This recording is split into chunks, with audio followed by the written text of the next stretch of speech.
What's going on, guys? Welcome to another one of Black Iron's battles. Today we're here with some more Total War Warhammer 2 action. We've got some more Grimgor rules the world. We got Grimgor against the world, everyone. Grimgor is the best, and we all know it. So we've got today Grimgor. We've got him up against the Dawi, the stalwart Dawi. So I hope you don't mind, guys. I've been trying out some editing tricks. I'm gonna try to toss some into this video. The wonderful Italian Spartacus taught me a few little tricks the other day, so I'm gonna be trying to toss them in a bit, spice up the videos, and I hope you guys enjoy. So we do have Grimgor here. We'll go ahead and pause it for a second while I show you guys the armies. So we do have Grimgor, our Grimgor army. We've got the Greenskins, and we have what we would typically bring. So the only goblin we have is actually, oh no, so we didn't bring a goblin this time. We did not bring Maggot. So this time we have Grimgor himself. We've got every ability, of course, including Gitsnik. He's got Wa, he's got Stand Your Ground and Foe Seeker. He's also got two groups of Air Boys here right next to him.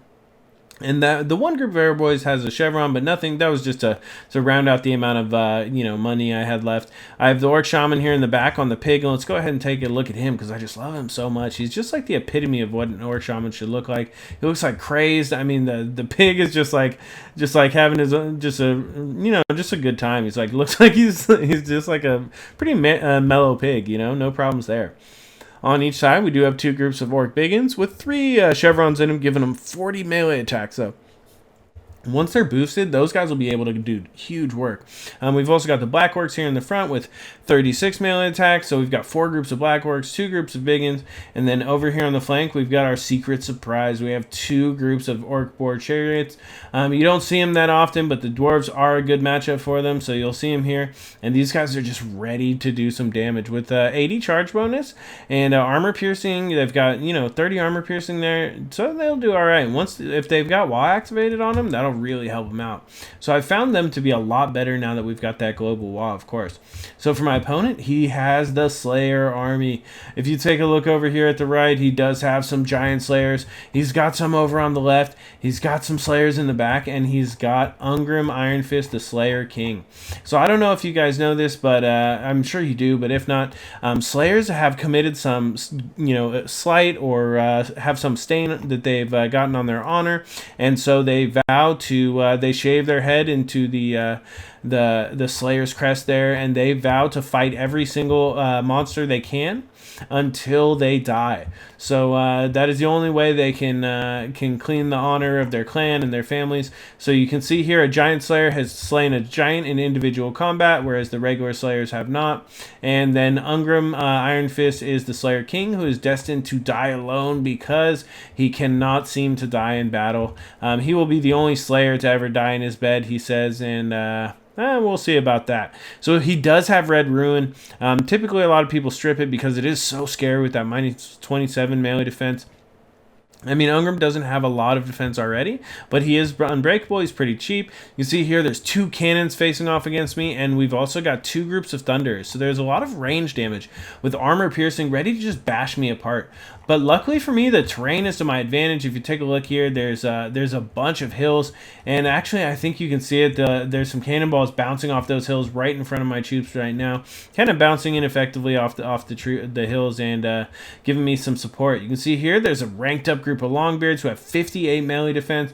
We've got a couple of groups of Dwarf Warriors here, and then we have one of my favorite troops here, those Iron Drakes. I just love those awesome hand cannons they've got, and they are armored to the teeth. Armed to the teeth too, and those guys are nasty. So we've got just a pretty heavy army arrayed against us, but I do have a few less troops still. I've got only 532 troops. I think because I spent 2,000 on those 6 boar chariots, but those guys should do pretty well. So before I talk your guys' ear off, let's go ahead and take a look at what's happening. We'll get this battle started. So you can see here, unlike normal, Grimgor is just running off there with the with the archers, the arrow boys, and so he is not surrounded by his elite troops this time. We'll go ahead and take a look at what the dwarves are doing, and you'll see that they are starting to take some shots. You can see these cannons are going to start taking some big heavy shots there, and as much damage as they can do. You can see there them smashed in, killed 2 black orcs. Not too much health damage done by the cannons, but they are going to get as much work as they can in before I close distances, because these are pretty expensive, and there's not a lot of there's no giants. I didn't bring anything like that, so he's going to have a hard time figuring out where to get the value from those. You can see there that first volley coming off from those thunderers, and they do have that armor piercing damage. You can see, so they are going to do pretty good work to the black orcs. You can see there the black orcs just taking heavy health damage, but at the same time we're going to start returning some fire from those orc arrow boys. You can see there the volleys coming in. And you see it's really a problem for the dwarves, these hills. I'm dodging back and forth with that orc shaman, trying to absorb as much fire as I can. And now we're going to come in here with those orc boar chariots, and you see them just smashing in. Oh my god, that is such a nice attack. Damn, they're just crushing those iron drakes. They're killing dwarf warriors everywhere. And then we're going to get in. You see all the black orcs are going to come in. They're going to get their charge in there. And with WA activated, all of these orc biggins on the left are going to kill a bunch of giant slayers when they get in there too. So all of these units are just massively strong with this WA activated. And here in the middle, you can see there the big one-on-one fight.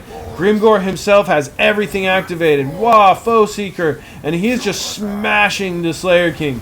You see there he turns and gets a couple hits on some dwarves, but at the same time I'm putting him back on top, and I'm trying my best. Right there, we get another hit, and I have killed the Slayer King in about 4 hits with Grimgor, who still has 2,900 health left, and that is just a big, big blow. Let's slow it down for a second, and I'll show you. So when Ungrim died in the front like that, I gave the Slayer King his death. At this point, we do have the Orc Boar Chariot here in the back on top of the cannon, and he's already busted through these Thunders. We have the Longbeards routing off. We've got those Iron Drakes you saw, they were hit immediately. They're routing off. The Orc Shaman is here in the back, and we've got Here We Go on all of these troops as well. So those Orc Biggins have 84 melee attacks, so they're just smashing those the Slayers, who only have 32 defense, no armor. And while these giant slayers are on top of this orc boar chariot, and they are doing major damage to it, they're also dying pretty quickly. You can see there that they're already down below half health, and after taking that heavy hit to the leadership, it's going to be pretty tough, because there are no more leadership units for the dwarves. So let's go ahead and get right back onto it. We'll go ahead and show you guys what's going on. Over here on the left, these black orcs are dying to the slayers. The orc biggins have actually killed the giant slayers, but it's a little bit too little too late. We're still getting some shots in here in the back from the orc arrow boys. They're going to be just shooting in, but once that Ungrim died, once he died in battle, that was a pretty heavy loss. You can see there that there's a bunch of units starting to shatter and rout off. I mean, but look how many were already dead. We still have like a orc shaman with almost full health. A lot of these black orcs got in there and did some major damage. You can see this group of orc boar chariots coming in here, and we'll just go ahead and get some shots for you guys right at the end. You see there that orc on top of the chariot there, just swinging his polearm. You can see there they're just double fisting it, just fighting, and just arrows coming into the back of those slayers. I mean, the slayers will always fight till the death, but sometimes you wish they'd take the hint, because I mean, live to fight another day. But that is not in the Slayer code. They're gonna they're gonna fix the honor of their clan. They're not going to embarrass themselves any further. They will acquit themselves well, even in death. And you see over there on the left, the last Slayer going down, and there's just a bunch of cheering orcs. You see surrounding just a clump of greenskin flesh. All of those weapons just coming across, and it is just a great battle. So I hope you guys enjoyed watching that one as much as I enjoyed playing it. It was just a beast mode. Get in there, do some major damage, and it is just hard to make those Slayer armies work. But I actually think that if he had some more Longbeards in the front, I mean, if you take a look here, look at this. There is 0 kills on any of these Dwarf Warriors. So they were not able to get through the armor of either the Orc Biggins or the Black Orcs. I mean, with the 55 and 31 on the board chariots, they were getting in. They got in and out. I mean, look at just the sheer quickness. We did take some good health damage, You know, they did cut through some of these black orcs and these biggins, but just not quick enough. This group got 71 and already picked up another chevron up to 4. Whereas, you know, you saw Grimgor just take down Ungrim in like 4 hits. It was pretty crazy, but it was just overall, I mean, overwhelming force with the greenskins coming in with the wall. I hope you guys enjoyed this one. I hope you guys enjoyed the little bits of, you know, additions I'm trying to put in here with the graphics wise. Let me know if, you know, what you think in the comments, or if you have any tips or suggestions. Of course, always let me know.